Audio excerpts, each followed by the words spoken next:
আসসালামু আলাইকুম আরহামাতুল্লাহি অবারাকাতু।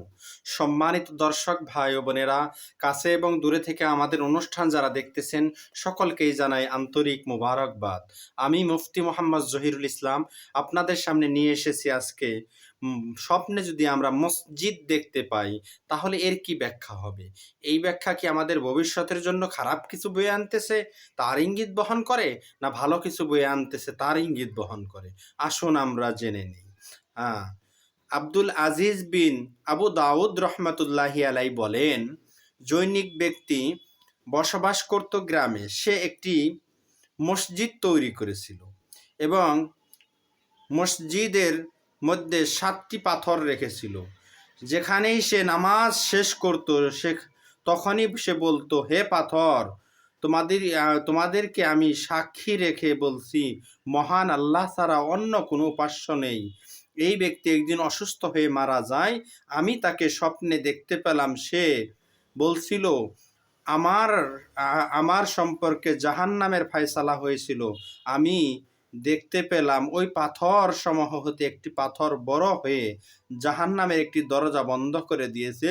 ততরূপ অন্য অন্য পাথরও বড় হয়ে জাহান্নামের সমুদয় দরজা বন্ধ করে দিল।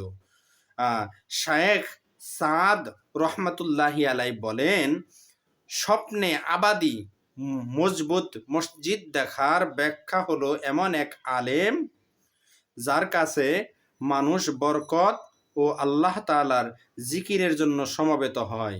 কেননা আল্লাহ তাআলা বলেছে,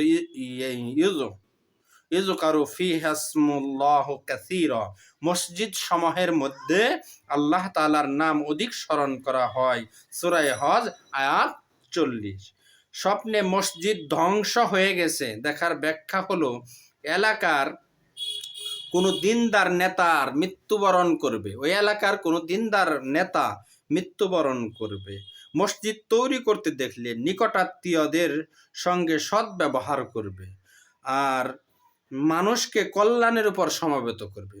এই জন্য মসজিদ ধ্বংস হয়ে যাওয়া এটা হলো কোনো আলেম জ্ঞানী ব্যক্তির মৃত্যুবরণ করা, এবং মসজিদ তৈরি করার এর ব্যাখ্যা হলো সে মানুষের কল্যাণে সমবেত হবে।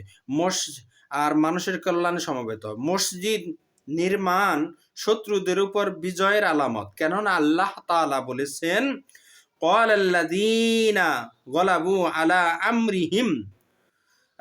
আমরিহিম লানাত্তাখিযান্না আলাইহিম মাসজিদা। সূরা হজ আয়াত 40। আল্লাহ তাআলা বলেন যে তাদের কর্তব্য বিষয়ে যাদের মত প্রবল হলো তারা আমরা অবশ্যই তাদের স্থানে মসজিদ নির্মাণ করব। এই জন্য মসজিদ নির্মাণ করা দেখা এটা অত্যন্ত ভালো স্বপ্ন। এই মসজিদ সম্পর্কে আরও অনেক স্বপ্নের ব্যাখ্যা আমাদের এই চ্যানেলের মধ্যে আসবে। সকলেই আমাদের চ্যানেলটি সাবস্ক্রাইব করুন, সাথে থাকা বেল আইকন বাজিয়ে দিন, লাইক এবং কমেন্ট করে আমাদের পাশে থাকুন, এবং কারো কোনো কিছু জিজ্ঞাসা থাকলে স্বপ্ন সম্পর্কে আমাদের কমেন্ট বক্সে জিজ্ঞাসা করুন, আমরা উত্তর দেওয়ার চেষ্টা করব ইনশাআল্লাহ।